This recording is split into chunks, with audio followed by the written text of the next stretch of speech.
السلام علیکم ورحمۃ اللہ۔ ترجمہ تفسیر القرآن الکریم، سبق نمبر 808، سورۃ الحج، آیت 77 تا 78، پارہ نمبر 17۔ اعوذ باللہ من الشیطان الرجیم۔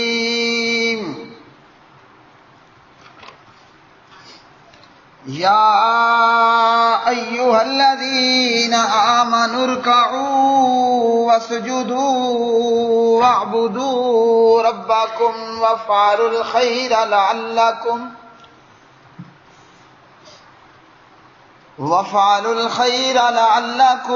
تفلحون۔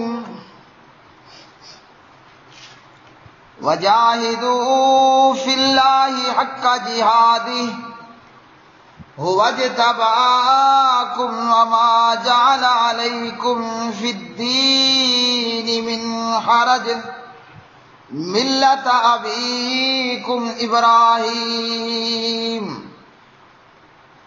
هو سماکم المسلمین من قبل وفی ھذا لیکون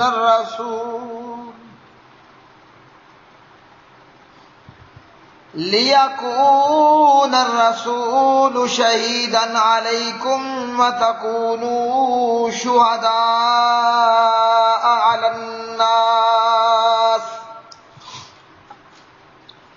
فَأَقِیمُوا الصَّلَاةَ وَآتُوا الزَّکَاةَ وَاعْتَصِمُوا بِاللَّهِ هُوَ مَوْلَاکُمْ فَنِعْمَ الْمَوْلَىٰ وَنِعْمَ النَّصِيرُ۔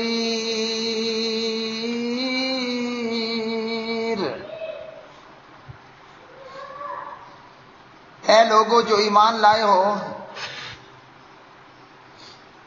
رکوع کرو اور سجدہ کرو اور اپنے رب کی عبادت کرو اور نیکی کرو تاکہ تم کامیاب ہو جاؤ، اور اللہ کے بارے میں جہاد کرو جیسا اس کے جہاد کا حق ہے، اسی نے تمہیں چنا ہے اور دین میں تم پر کوئی تنگی نہیں رکھی۔ اپنے باپ ابراہیم کی ملت کے مطابق اسی نے تمہارا نام مسلمین رکھا، اس سے پہلے اور اس میں بھی، تاکہ رسول تم پر شہادت دینے والا بنے اور تم لوگوں پر شہادت دینے والے بنو۔ سو نماز قائم کرو اور زکوٰۃ ادا کرو اور اللہ کو مضبوطی سے پکڑو، وہی تمہارا مالک ہے، سو اچھا مالک ہے اور اچھا مددگار۔ یا ایھا الذین، اے وہ لوگو جو آمنو ایمان لائے ہو، ارکعوا رکوع کرو، واسجدوا اور سجدہ کرو، واعبدوا اور عبادت کرو اپنے رب کی، وافعلوا الخیر اور کام کرو بھلائی کے، لعلکم تاکہ تم تفلحون فلاح پاؤ۔ وجاہدوا اور جہاد کرو، فی اللہ اللہ میں، حقا جیسا کہ حق ہے جہاد ہی اس کے جہاد کرنے کا، ہوا وہ اسی نے، اجتباکم پسند کیا ہے تمہیں، چنا ہے تمہیں، وما جعل اور نہیں رکھی اس نے، علیکم تم پر، فی الدین دین میں، من حرج کوئی تنگی، ملت ابیکم ابراہیم اپنے باپ ابراہیم کے دین کی، ہوا اسی نے، سماکم نام رکھا تمہارا، المسلمین مسلمان۔ من قبل اس سے پہلے، وفی ھذا اور اس میں بھی، لیکون تاکہ ہوں، الرسول رسول، شہیدن گواہ، علیکم تم پر، وتکونوا اور ہو جاؤ تم، شہداء گواہ، علی الناس لوگوں پر، فاقیموا پس تم قائم کرو، الصلاۃ نماز، وآتوا اور ادا کرو، الزکوٰۃ زکوٰۃ، واعتصموا اور تم مضبوطی سے پکڑو، باللہ اللہ کو، یعنی اللہ کے دین کو، ہوا وہی، مولاکم تمہارا کارساز ہے، فنعما پس وہ بہترین، المولا کارساز ہے، ونعما اور بہترین، النصیر مددگار ہے۔ سبحان اللہ، سبحان اللہ، سبحان اللہ۔ میرے بھائیوں اور میری بہنوں، اللہ مستوی علی العرش کے فضل و کرم سے آج کے سبق کے ساتھ پارہ نمبر 17 بھی اختتام پذیر ہوا اور سورۃ الحج بھی مکمل ہوئی۔ میری اللہ عرش والے سے دعا ہے کہ اللہ سبحانہ و تعالی اپنی خاص الخاص مدد کے ساتھ ہم نے جو کچھ پڑھا، جو کچھ سنا، اس پر کما حقہ عمل کرنے کی توفیق عطا فرمائے، اور ہم سب کی اس کوشش اور کاوش کو اپنی بارگاہ عزت میں شرف قبولیت عطا فرمائے۔ یہ دعا میرے اپنے لیے کہ میں اس کے لیے مطالعہ کرتا ہوں، قرآن پاک کی قرأت کرتا ہوں، پھر اس کا ترجمہ اور تفسیر بیان کرتا ہوں، اور یہ دعا میرے استادوں کے لیے، حضرت حافظ عبدالسلام صاحب، حضرت فضیلت الشیخ ابو الحسن مبشر احمد ربانی صاحب، حضرت مفتی عبدالرحمن عابد صاحب، مفتی عبدالرحمن ثانی صاحب، اور میرے پیارے اور شفیق استاد ابو بکر عتیق صاحب، اور میرے استاد افضل صاحب، اور میرے استاد عبدالرؤوف صاحب، اور میرے استاد ابو سیف صاحب حافظہم اللہ تعالی، ان کے لیے بھی، اور میرے محبین اور میرے معاونین کے لیے بھی،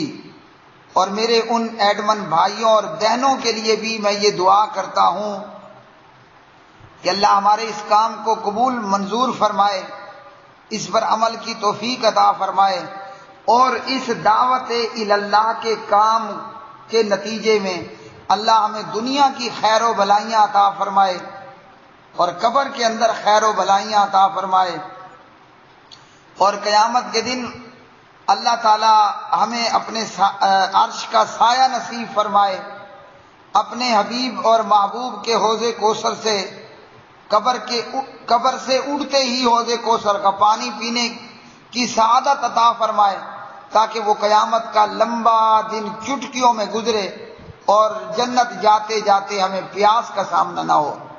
ان بھائیوں بہنوں اور ان ایڈمنز کے لیے بھی جو اس کام میں جس طریقے پر بھی تعاون کر رہے ہیں، آگے اس سبق کو اور قرآن کے اس پیغام کو فیس بک پر، یوٹیوب چینلز پر، واٹس ایپ گروپس کے اندر، میڈیا پر عام کر رہے ہیں، شیئر کر رہے ہیں، نشر کر رہے ہیں، اور ہمارے جیتے جی بھی اللہ ہمیں خود اس سے اور دوسروں کو اس سے فائدہ حاصل کرنے کی توفیق عطا فرمائے، اور ہمارے مرنے کے بعد کہ کل ہم نے مرنا ہے، ہمارا آنے والا کل وہ قبر میں ہے، ہمارے مرنے کے بعد بھی اللہ رب رحمان اس کام کو، اس دعوت اللہ کے کام کو، اس تبلیغ دین کے کام کو، اس تفہیم دین کے کام کو، اس قرآن کے پیغام کرنے کے کام کو اللہ ہمارے لیے اسے ہماری قبر کا توشہ بنائے۔ اللہ کرے کہ یہ جو ہم کام کر رہے ہیں، میں کر رہا ہوں، مجھے پڑھانے والے میرے اساتذہ اور میرے محبین اور معاونین اللہ کرے کہ یہ قرآن کے پیغام کو عام کرنے کا کام ہمارے مرنے کے بعد ہماری قبر میں حسن الوجہ، خوبصورت چہرے والے نوجوان کی صورت میں ہمارا ساتھی بن جائے، حسن الثیاب، خوبصورت کپڑے لباس والے نوجوان کی صورت میں تبلیغ دین، دعوت دین، تفہیم دین، اس قرآن کے پیغام کو عام کرنے کا یہ کام، اللہ کرے کہ یہ کام ہماری قبر میں، میری اور آپ کی قبر میں ہمارے لیے خوبصورت، اچھی اور بہترین پرفیوم، عطر اور خوشبو والے نوجوان کی صورت میں ہماری قبر میں ہمارا ساتھی بن جائے۔ فائدہ کیا ہوگا؟ قبر کی زندگی چٹکیوں میں گزر جائے گی، مطلب قبر کی زندگی جو ہے وہ پلک جھپکنے میں گزر جائے گی، اور قبر میں تنہائی اور بوریت کا اور عذاب کا سامنا نہیں ہوگا۔ آمین ثم آمین۔ پیارے بھائیوں اور میری معززات ماؤں، بہنوں، بیٹیوں، آج کے سبق کے اندر اللہ رب الرحمن نے فرمایا ایمان والو رکوع کرو اور سجدہ کرو۔ کیا مطلب؟ مطلب یہ ہے کہ ایمان لائے ہو تو ایمان کا ثبوت بھی پیش کرو۔ ایمان لائے ہو تو ایمان کا ثبوت بھی پیش کرو۔ اور ایمان کا ثبوت کیا ہے؟ مؤذن ہمیں 5 وقت آواز دیتا ہے، حی علی الصلاۃ، حی علی الفلاح، آؤ نماز کی طرف، آؤ کامیابی کی طرف۔ ہم نے تو کامیابی دنیا میں سمجھ رکھی ہے نا، لیکن مؤذن کہتے ہیں آؤ کامیابی کی طرف۔ اپنی گپ شپ کی محفل چھوڑ دو، دکان چھوڑ دو، سونا چھوڑ دو، بیوی بچوں میں بیٹھے ہو چھوڑو، آؤ نماز کو، مسجد میں آؤ اور نماز ادا کرو۔ اللہ رب الرحمن نے یہاں نماز میں رکوع اور سجدے کا ذکر کیا۔ رکوع اور سجدے میں کیا ہوتا ہے کہ مخلوق خالق کے سامنے جھک جاتی ہے، مخلوق خالق کے سامنے سجدہ ریز ہو جاتی ہے۔ کئی کافر لوگ وہ اس وجہ سے ایمان نہ لائے کہ جی ہمیں اتنی ذلت میں جانا پڑے گا کہ جھکنا پڑے گا، ہمیں سجدہ کرنا پڑے گا، حالانکہ نماز تو بندہ مومن کے لیے سعادت ہے۔ نماز ایمان والے کے لیے ذلت نہیں ہے، نماز بندہ مومن کے لیے سعادت ہے، سعادت کہ بندہ اپنے پیدا کرنے والے، اپنے خالق کے سامنے جھک جاتا ہے اور اپنے خالق اور مالک کے سامنے سجدہ ریز ہو جاتا ہے۔ پھر سجدے کے اندر بندہ اپنے پروردگار کے، اپنے خالق اور رازق کے زیادہ قریب ہو جاتا ہے۔ اب مانگو جو مانگنا ہے، اپنے پروردگار سے مانگو۔ اور یاد رکھیے جب کسی بادشاہ کا بندے کو زیادہ سے زیادہ قربت اور قریبی حاصل ہو جائے تو پھر بندہ جو مانگتا ہے بادشاہ عنایت کر دیتا ہے۔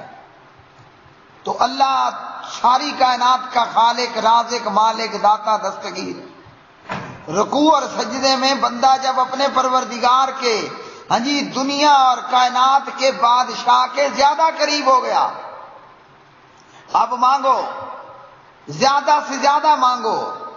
تو ایمان والو اپنے صاحب ایمان ہونے کا ثبوت پیش کرو، اور وہ کیا ہے؟ وہ رکوع سجدہ کرنا، وہ ہے نماز کا ادا کرنا۔ اور یاد رکھیے اگر نماز نہیں ہے تو ایمان نہیں ہے، اگر نماز نہیں ہے تو توحید بھی کوئی نہیں ہے۔ بین العبد و بین الکفر و شرکی، بندہ مومن اور کفر و شرک کے درمیان جو چیز فاصلہ اور فیصلہ کرنے والی ہے، فرق کرنے والی ہے، وہ کیا ہے؟ وہ نماز ہے۔ نماز کا چھوڑ دینا یہ کافر ہونے پر دلالت کرتا ہے۔ من ترک الصلاۃ متعمدا فقد کفر، نماز کو چھوڑ دینا یہ بتاتا ہے کہ یہ بندہ کافر ہے، بھلے وہ کلمہ پڑھ رہا ہے، بھلے وہ بہت کچھ کر رہا ہے، نماز نہیں پڑھی تو یہ کافر ہے۔ اور صحابہ رضوان اللہ علیہ مجمعین، تمام صحابہ کے نزدیک یہ بات طے شدہ اور ثابت شدہ تھی کہ بے نمازی کافر ہے۔ کئی مسائل ایسے ہیں کہ جس میں ایک کی ایک رائے ہے، دوسرے کی دوسری رائے ہے، لیکن بے نمازی کے کافر ہونے پر حضرات صحابہ کرام رضوان اللہ تعالی علیہ مجمعین وہ سب کے سب ایک ہی پلیٹ فارم پر تھے، سب کا اس معاملے میں متفقن علیہ فتویٰ تھا کہ بے نمازی کافر ہے۔ اس لیے عبداللہ ابن ابی ابن سلول اور اس کی جماعت جو بھی ہوتا نا، نماز کو ضرور پہنچتے۔ جہاد کی باری آئی تو کسی کی دادی مر گئی، کسی کی بیوی کے پیٹ میں درد تھا، ہاں جی، کسی کو کوئی عذر، کسی کو کوئی عذر، یعنی کوئی نہ کوئی بہانہ بنا لیتے تھے۔ نماز پر کوئی بہانہ نہیں ہے۔ منافق بھی نماز کے لیے آتا، یہ اور بات ہے کہ منافق کی نماز کا حال یہ ہوتا، قاموا کسالى یراؤون الناس ولا یذکرون اللہ الا قلیلا، سستی کرتا، ریاکاری کرتا، دکھلاوا مقصود ہوتا، اور نماز میں اللہ کا ذکر برائے نام کرتا، لیکن نماز میں پھر بھی آتا تھا۔ اور ہمارے ہاں نام یہ ہے بدقسمتی سے، بھئی آپ کون ہو؟ میں اہل سنت ہوں جی۔ اچھا جی، تم کون ہو؟ میں الحمدللہ اہل حدیث ہوں۔ اچھا، نماز پڑھتے ہو؟ نہیں جی، نماز تو نہیں پڑھتا، اللہ بڑا غفور الرحیم ہے۔ انا للہ و انا الیہ راجعون۔ یاد رکھ لیجئے، اللہ غفور الرحیم تو ہے، اللہ غفور الرحیم ہے اہل ایمان اور اہل صلاۃ کے لیے، بے نمازیوں کے لیے اللہ غفور الرحیم نہیں ہے۔ وَأَنَّ عَذَابِي هُوَ الْعَذَابُ الْعَلِيمُ، بے نمازیوں کے لیے اللہ شدید ترین عذاب دینے والا ہے، دردناک عذاب دینے والا ہے۔ ہاں، اللہ غفور الرحیم ہے۔ نبی عبادی انی انا الغفور الرحیم، نماز بھی پڑھتا ہے مگر گناہ بھی ہو جاتا ہے۔ تو جب بندہ 5 وقت نماز پڑھے باوضو ہو کر، صحیح بخاری نبی علیہ السلام نے فرمایا، جو بندہ 5 وقت غسل کرے جسم پر میل کچیل ہوگا؟ فرمایا کوئی نہیں ہوگا۔ فرمایا یہی مثال 5 نمازوں کی ہے، 5 نمازیں پڑھ لی گناہ گئے، بریکٹ میں یاد رکھیے صغیرہ گناہ۔ تو اللہ غفور رحیم ہے کن کے لیے؟ جو نماز پڑھنے والے ہیں۔ بے نمازیوں کے لیے، بے نمازیوں کے لیے انا عذابی، فرمایا میرا عذاب بڑا دردناک ہے، هو العذاب العلیم، دردناک عذاب والا۔ اور اللہ کی پکڑ، ان بطش ربک لشدید، اس پروردگار کی پکڑ بھی بڑی سخت ہے۔ اور وہ پکڑ کیا ہوگی؟ پکڑ کچھ یہ ہوگی، اہل جنت جہنمیوں سے جہنم میں آنے کا ریزن پوچھیں گے تو جہنمی جواب دیں گے لم نکو من المصلین، ہم بے نمازی تھے۔ اب بتائیے، یہاں اللہ غفور رحیم ہے، ہاں جی، کیوں کہ نماز نہیں ہے تو پھر اللہ دردناک عذاب دینے والا ہے۔ اور عذاب کے دردناک ہونے میں سب سے بری اور سب سے بڑا عذاب وہ کیا ہوگا؟ وہ جہنم کا عذاب ہوگا، ہاں جی۔ تو فرمایا ایمان کا ثبوت پیش کرو، رکوع کرو اور سجدہ کرو اور اپنے پروردگار کی عبادت کرو۔ میرے بھائیوں، آج اگر لوگوں کو کہا جائے نا، اور ہم کہتے ہیں، بباغ دول کہتے ہیں، اس بات کی پرواہ کیے بغیر کہ ہمارا چندہ بند ہو جائے گا، اس بات کو خاطر میں لائے بغیر کہ مسجد سے خطابت سے ہماری چھٹی ہو جائے گی، اس بات کی پرواہ کیے بغیر کہ ہمارا ممبر، ہمارا گروپ لیفٹ کر دے گا، اس بات کی پرواہ کیے بغیر آج جب بتایا جاتا ہے نا کہ بے نمازی کافر ہے، بلکہ عرب علماء کے فتوے میں، فتاوی میں، نماز کا چھوڑنا کفر اکبر اور کفر اعظم ہے۔ اور اس بات میں اگر آپ ابن عثیمین کو لیں، ابن باز کو لیں رحمہم اللہ تعالی، صالح الفوزان کو لیں حافظہ اللہ، اور اسی طرح دیگر علماء اور مفتیان کو، سب ایک پلیٹ فارم پر ہیں کہ نماز کا چھوڑنا کفر اکبر اور کفر اعظم ہے۔ جیسے میں مختلف علماء کرام کے ایسے فتاوی جات اپنی فیس بک پر اس کے لنک شیئر کرتا رہتا ہوں، تو جب بے نمازی کو یہ بتایا جائے بڑا غصے ہوتا ہے۔ ہم پر غصہ ہونا بیکار کا ہے۔ ہاں جی، ان اجریہ الا علی اللہ، ہمارا اجر اللہ کے ذمہ ہے۔ اور وہ کیسے ہے؟ وہ آگے کی آیات میں آ رہا ہے۔ علماء اور داعیان کتاب و سنت، ان کی روٹی روزی اللہ کے ذمہ ہے جی۔ ہم نے مسئلہ ٹھوک بجا کے بیان کرنا ہے۔ چندہ دینا ہے تمہاری مرضی، نہیں دینا تمہاری مرضی۔ ہم کسی چودھری اور سردار، کسی پیسے والے اور مالدار لوگوں کے چندے کو انشاءاللہ میں جوتے کی نوک پہ رکھنے والا ہوں۔ مسئلہ وہی بیان ہوگا جو کتاب و سنت میں ہے۔ اگر کوئی ناراض ہو کر، غصے ہو کر چندہ نہ دے تو نہ دے، کیونکہ جس نے پیدا کیا وہی رازق بھی ہے۔ اور بلکہ ان اللہ هو الرزاق ذو القوۃ المتین، بلکہ واللہ خیر الرازقین۔ ہاں جی، فرمایا اور اپنے رب کی عبادت کرو۔ ایک تو نماز عبادت ہے، اس کے علاوہ قولی، فعلی، بدنی، مالی عبادات جیسے التحیات للہ والصلوات والطیبات، ہر قسم کی عبادت کرو۔ کس کی کرو؟ صرف اپنے رب کی کرو، اپنے پروردگار کے ساتھ شریک مت کرو۔ عبادت کرو اور اللہ اکیلے کی کرو۔ کچھ لوگ عبادت کرتے نہیں ہیں، داڑھی ہیں، کچھ لوگ کرتے ہیں تو مشرک ہیں۔ تو فرمایا عبادت بھی کرو اور اکیلے پروردگار کی کرو۔ اور یہ نماز کیا ہے؟ یہ عبادات میں سپریم عبادت ہے۔ یہ عبادات کے اندر سپریم عبادت ہے۔ نماز ہی ایک ایسی چیز ہے کہ اللہ سبحانہ و تعالیٰ کے حقوق میں قیامت کے دن سب سے پہلا حساب، سوال، کوسچن وہ نماز کا ہوگا۔ اور فرمایا نیکی کرو، باقی بھی نیکیوں کے کام کرو۔ ہاں جی، اس میں صلہ رحمی ہے، مہمان نوازی ہے، بلند بالا اخلاق ہیں، بیمار پرسی ہے۔ ہاں جی، اس طرح کے نیکی کے کام کرو۔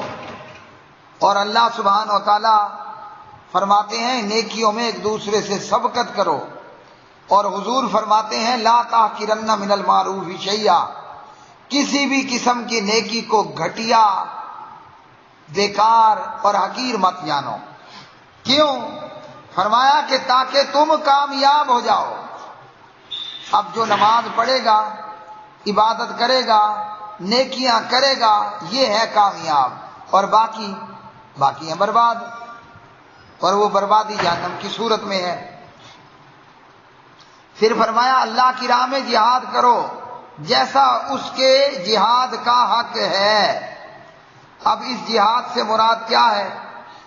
چونکہ اس صورت میں، سورۃ الحج میں اللہ رب الرحمن نے مظلوم لوگوں کو جہاد کی اجازت دی، اذن للذین یقاتلون بانہم ظلموا۔ تو یہاں جہاد سے مراد جہاد فی سبیل اللہ ہے۔ اور وہ کیسے ہوتا ہے؟ وہ ہوتا ہے اللہ کی راہ میں پیدل یا گھوڑے پر، خچر پر، گدھے پر، سواری پہ سوار ہو کر، اپنے ہاتھ میں تلوار لے کر، نیزہ لے کر، آج کے دور میں کلاشن کوف لے کر، گن لے کر، گرنیڈ لے کر، بارود لے کر کافروں پہ چڑھ دوڑو۔ جو کافر مسلمانوں پر حملہ آور ہیں، یا جس طرح جہاد کی ایک ترتیب ہے، تو اللہ کی راہ میں جہاد کرو، یعنی جہاد فی سبیل اللہ۔ اور اسی طرح جہاد میں اللہ کی راہ میں کوشش کرو، اپنے نفس کے خلاف جہاد کرو۔ حضرت فضالہ بن عبید رضی اللہ تعالی عنہ بیان کرتے ہیں مسند امام احمد میں 013 پر، الا اخبرکم بالمؤمن، نبی علیہ الصلوۃ والسلام نے فرمایا کیا تمہیں مومن کے بارے میں خبر نہ دوں؟ ہاں جی، فرمایا مومن وہ ہے جس سے لوگ اپنی جانوں اور مالوں کے بارے میں بے خوف ہوں، کسی کی جان کے در پہ نہ ہونے والا، کسی کے مال پر ڈاکہ نہ ڈالنے والا، کسی کا مال چوری نہ کرنے والا، یہ ہے مومن۔ اور فرمایا کہ مسلم والمسلم من سلم الناس من لسانہ ویدہ، مسلم وہ ہے کہ جس کی زبان اور ہاتھ سے لوگ سلامت رہیں، کسی کی غیبت نہ کرے، کسی کی چغلی نہ کرے، ہاں جی، اور کسی اپنے ہاتھ کے ساتھ کسی کی جیب بھی صاف نہ کرے، ہاں جی، جیب قطرہ بھی نہ ہو۔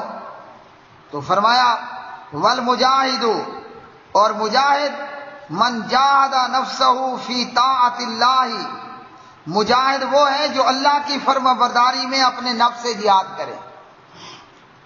اللہ تعالیٰ نے کیا فرمایا؟ قل للمؤمنین یغضوا من ابصارہم، مومنو نظریں جھکا لو، یہ نظریں جھکا لیتا ہے۔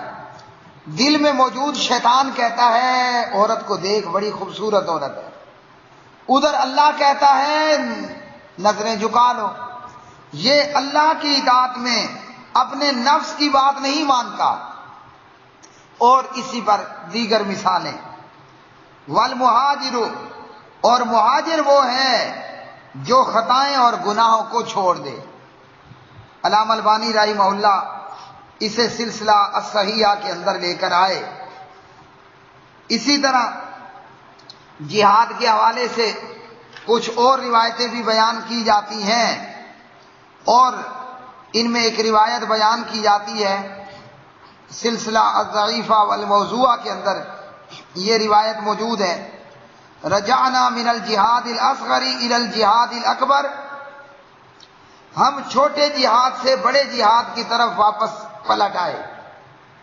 ہاں جی، مطلب اس روایت کے اندر یہ بتایا گیا کہ چھوٹا جہاد جو ہے وہ اللہ کی راہ میں لڑائی لڑنا، بدر، احد، غزوہ حنین، تبوک، یہ چھوٹے جہاد تھے، اور بڑا جہاد وہ لوگ کہتے ہیں کہ نفس کے خلاف جہاد اور اس طرح کی چیزیں۔ تو یہ روایت جو ہے وہ سندن موضوع ہے اور من گڑت ہے۔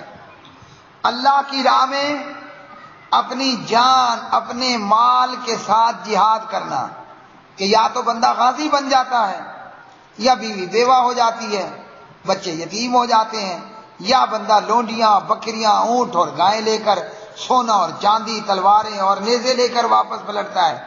تو یہ جو جہاد ہے جو 313 نے بدر میں کیا، یہ جو جہاد ہے جو 700 نے احد کے میدان میں کیا، یہ جہاد اکبر ہے، یہ جہاد اصغر نہیں ہے۔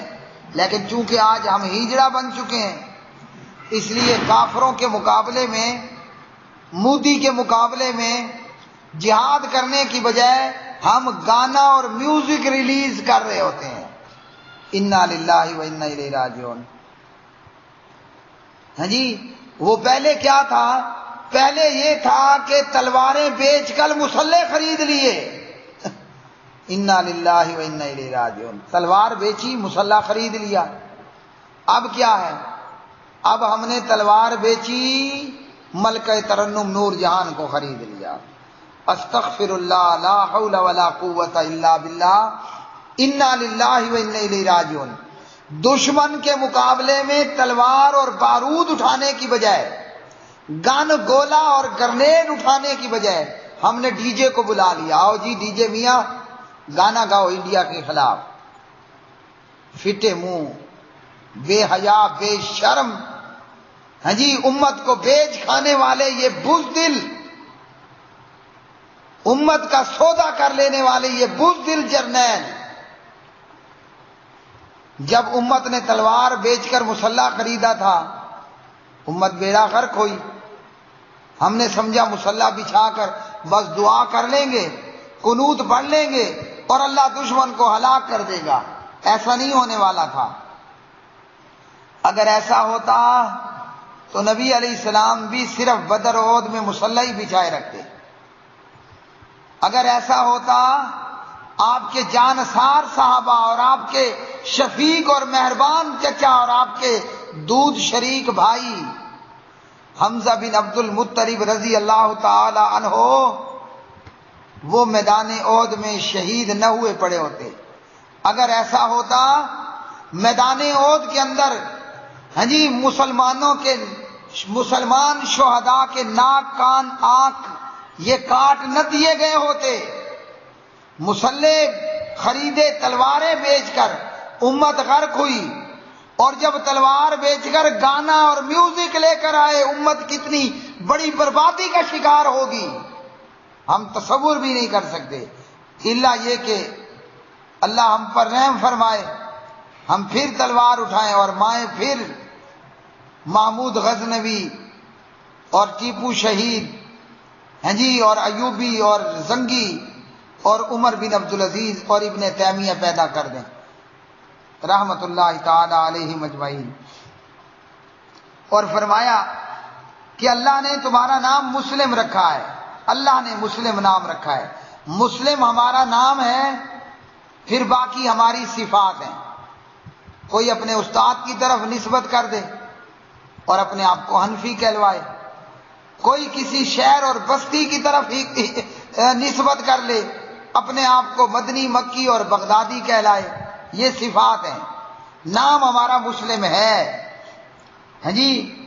نام ہمارا مسلم ہے. بعض گمراہ لوگوں نے کہا کہ جو اپنا نام مسلم نہیں رکھتا وہ کافر ہے. حالانکہ یہ لوگ تکفیری ہیں، خود اپنے آپ کے لیے جہنم خریدنے والے ہیں.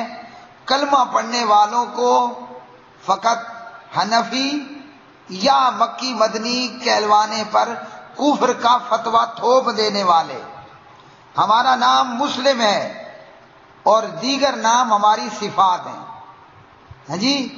جیسا کہ نبی علیہ السلام کی حدیث میں موجود ہے، آپ نے 4 کی بجائے 2 رکعت پر سلام پھیرا، اور بتانے والے نے جب بتایا تو آپ نے صدیق اور فاروق اور نمازیوں سے پوچھا ذوالیدین صحیح کہہ رہا ہے؟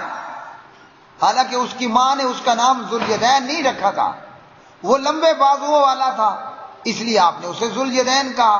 تو یہ ذوالیدین ہونا اس کی صفت ہوئی. نام اس کا اس کی ماں نے کوئی اور ہی رکھا ہوگا. اللہ نے اس کا نام مسلم رکھا تاکہ تم پر رسول شہادت دینے والا بنے اور تم لوگوں پر.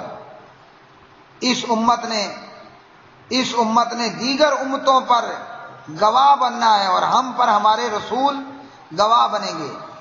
اس امت نے پیغمبروں پر گواہی دینی ہے کہ ہاں ان پیغمبروں نے اپنی قوم کو لا الہ الا اللہ کا اعبدوا اللہ ما لکم من الہ غیرہ یہ پیغام پہنچا دیا تھا. فرمایا نماز کو قائم کرو اور زکوٰۃ ادا کرو. نماز قائم کرو اور زکوٰۃ ادا کرو. مسلمان ہو، ایمان والے ہو، مومن ہو تو یہ کام تمہیں کرنے ہوں گے. اور اللہ کو مضبوطی سے پکڑ لو، مطلب اللہ کی رسی کو، اللہ کے دین کو، اللہ کے قرآن کو، اللہ کے احکامات کو مضبوطی سے پکڑ لو. وہی اللہ تمہارا مالک ہے اور وہ اچھا مالک ہے اور اچھا مددگار ہے. نماز کی صورت میں، زکوٰۃ کی صورت میں، اپنے آپ کو مسلم بنا لینے کی صورت میں دنیا ناراض ہو جائے گی. ہونے دو.